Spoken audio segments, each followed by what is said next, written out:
सावन माह में शिवलिंग पर बिल्कुल भी न चढ़ाएं ये चीज़ें, वरना पानी की तरह बह जाएगा पैसा। हिंदू धर्म में सावन माह का विशेष महत्व माना जाता है। इस साल 22 जुलाई से सावन माह का पवित्र महीना आरंभ हो चुका है। वैदिक पंचांग के अनुसार सावन महीने की शुरुआत सोमवार 22 जुलाई से हुई थी और इसका समापन भी 19 अगस्त सोमवार को होगा।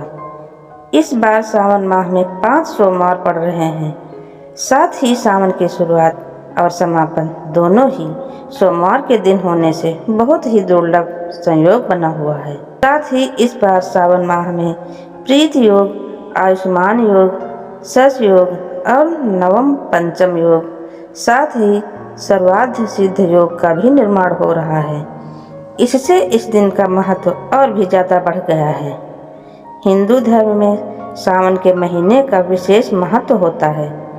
हिंदू कैलेंडर का यह महीना भगवान शिव को समर्पित होता है और ऐसी मान्यता है कि सावन महीने में भगवान शिव की पूजा अर्चना करने से सभी तरह की मनोकामनाएं जल्दी ही पूरी हो जाती हैं। सावन माह में शिवलिंग के जलाभिषेक करने का विशेष महत्व होता है।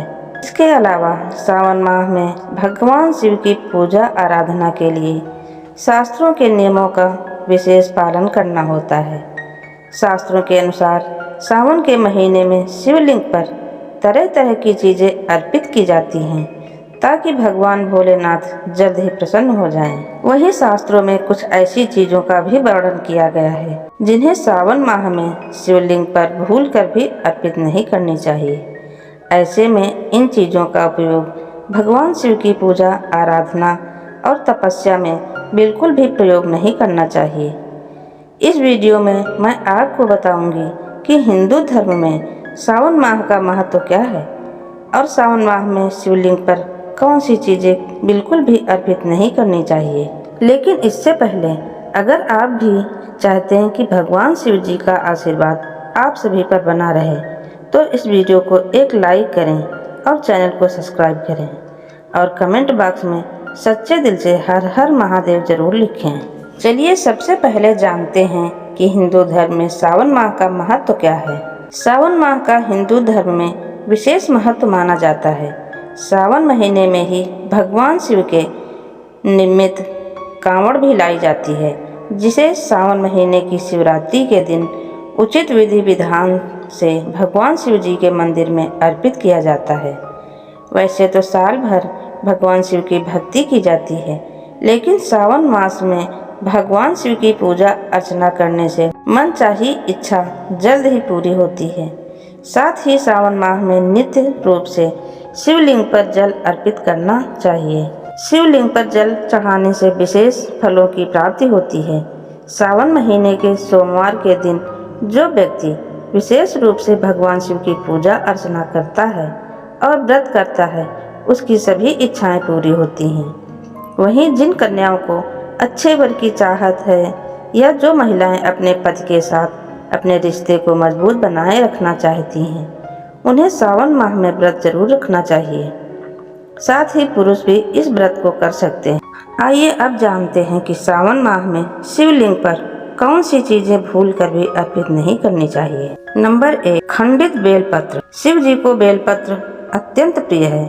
जो भी भक्त शिवलिंग पर बेलपत्र अर्पित करता है, भगवान भोलेनाथ उसकी सभी मनोकामनाएं पूरी करते हैं। लेकिन बेलपत्र को अर्पित करते समय ध्यान रखें कि कभी भी शिवलिंग पर कटे फटे अथवा खंडित बेलपत्र न चढ़ाएं। ऐसा करने से भगवान शंकर आपसे नाराज हो सकते हैं। इसलिए शिवलिंग पर बिना कटा फटा अखंडित 3 पत्तों वाला बेलपत्र अर्पित करें। ऐसा करने से आपकी जो भी मनोकामना है वो जल्द ही पूरी होगी। नंबर 2, लाल वस्त्र। लाल वस्त्र का संबंध देवी और हनुमान जी से माना जाता है। वैसे भी शंकर भगवान की पूजा में लाल रंग के फूल और सिंदूर भी नहीं चढ़ाना चाहिए। भगवान भोलेनाथ को सफेद रंग प्रिय होता है, इसलिए ध्यान रखें कि भगवान शिव जी की पूजा में कभी भी लाल रंग के वस्त्र का प्रयोग नहीं करना चाहिए, नहीं तो आपको अशुभ परिणामों का सामना करना पड़ सकता है। नंबर 3, दूध।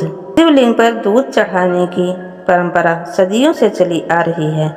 ऐसा माना जाता है कि जब भगवान शिव ने हलाहल पिया था तब उस विष की गर्मी को शांत करने के लिए देवताओं ने शिव जी को दूध पिलाया था और दूध से ही स्नान कराया था। इसके बाद से शिवलिंग पर दूध चढ़ाने का विधान स्थापित हुआ, लेकिन शिवलिंग पर कभी भी उबला हुआ दूध या फिर पानी मिलाया हुआ दूध नहीं चढ़ाना चाहिए और न ही शिवलिंग पर कभी पैकेट वाला दूध चढ़ाना चाहिए। नंबर 4, तुलसी दल। हिंदू धर्म में तुलसी के पौधे को बहुत ही पवित्र माना गया है और पूजा अनुष्ठान में तुलसी के पत्तों को चढ़ाने की परंपरा है। भगवान विष्णु, भगवान कृष्ण तो हनुमान जी की उपासना बिना तुलसी दल के पूर्ण नहीं मानी जाती, लेकिन भगवान शिव की पूजा में तुलसी दल का उपयोग वर्जित माना गया है। पौराणिक मान्यता के अनुसार भगवान शिव ने तुलसी के पति असुर जलांधर का वध किया था, इसलिए उन्होंने स्वयं भगवान शिव को अपने अलौकिक और दैवीय गुणों वाले पत्तों से वंचित कर दिया, इसलिए भगवान शिव को तुलसी दल अर्पित नहीं किया जाता है। नंबर 5, केतकी का फूल। शिवलिंग पर केतकी के फूल को चढ़ाना वर्जित माना गया है। पुराण की कथा के अनुसार केतकी फूल ने ब्रह्मा जी के झूठ में साथ दिया था, जिससे रुष्ट होकर भगवान भोलेनाथ ने केतकी के फूल को श्राप दिया और कहा कि शिवलिंग पर कभी केतकी के फूल को अर्पित नहीं किया जाएगा। इस श्राप के बाद से शिव को केतकी के फूल अर्पित किया जाना अशुभ माना जाता है। नंबर 6, हल्दी। शिव जी को कभी भी हल्दी नहीं चढ़ानी चाहिए, क्योंकि हल्दी को स्त्री से संबंधित माना गया है और शिवलिंग पुरुषत्व का प्रतीक है। ऐसे में शिव जी की पूजा में हल्दी का उपयोग करने से पूजा का फल नहीं मिलता है। इसी वजह से शिवलिंग पर हल्दी नहीं चढ़ाई जाती है। ये भी मान्यता है कि हल्दी की तासीर गर्म होने के कारण इसे शिवलिंग पर चढ़ाना वर्जित माना जाता है, इसलिए शिवलिंग पर ठंडी वस्तुएं जैसे बेलपत्र, भांग, गंगा जल, चंदन, कच्चा दूध चढ़ाया जाता है। नंबर 7, नारियल। भगवान शिव को नारियल चढ़ाया तो जाता है, लेकिन कभी भी नारियल के पानी से भगवान शिव का अभिषेक नहीं किया जाता है। कहा जाता है कि ऐसा करने से भगवान शिव नाराज हो जाते हैं और इसके साथ ही धन की हानि भी होती है। नंबर 8, शंख से जल का अभिषेक। भगवान शिव की पूजा में कभी भी शंख का प्रयोग नहीं किया जाता है। मान्यता है कि दैत्य शंखचूड़ के अत्याचारों से देवता परेशान थे। भगवान शंकर ने दैत्य शंखचूड़ का वध किया था, जिसके बाद उसका शरीर भस्म हो गया। उस भस्म से शंख की उत्पत्ति हुई थी। शिव जी ने शंखचूड़ का वध किया, इसलिए कभी भी शंख से शिव जी को जल अर्पित नहीं किया जाता है। नंबर 9, कुमकुम या सिंदूर। सुहागिन स्त्रियां अपने पति की लंबी आयु और स्वस्थ जीवन की कामना हेतु अपने मांग में सिंदूर लगाती हैं और भगवान को भी अर्पित करती हैं, लेकिन शिव तो विनाशक हैं। यही वजह है कि सिंदूर से भगवान शिव की सेवा करना अशुभ माना जाता है। नंबर 10, तिल। कई लोग जल या दूध अर्पित करते वक्त उसमें काले तिल मिलाकर अर्पित करते हैं।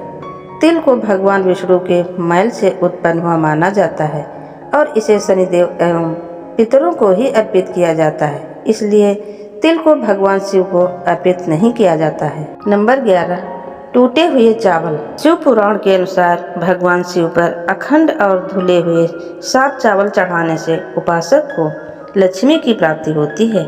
साथ ही टूटा हुआ चावल अपूर्ण और अशुद्ध माना गया है, इसलिए यह शिव जी को नहीं चढ़ाया जाता। शिव जी के ऊपर भक्ति भाव से एक वस्त्र चढ़ाकर उसके ऊपर चावल रखकर समर्पित करना और भी उत्तम माना गया है। वीडियो अंत तक देखने के लिए आपको दिल से धन्यवाद।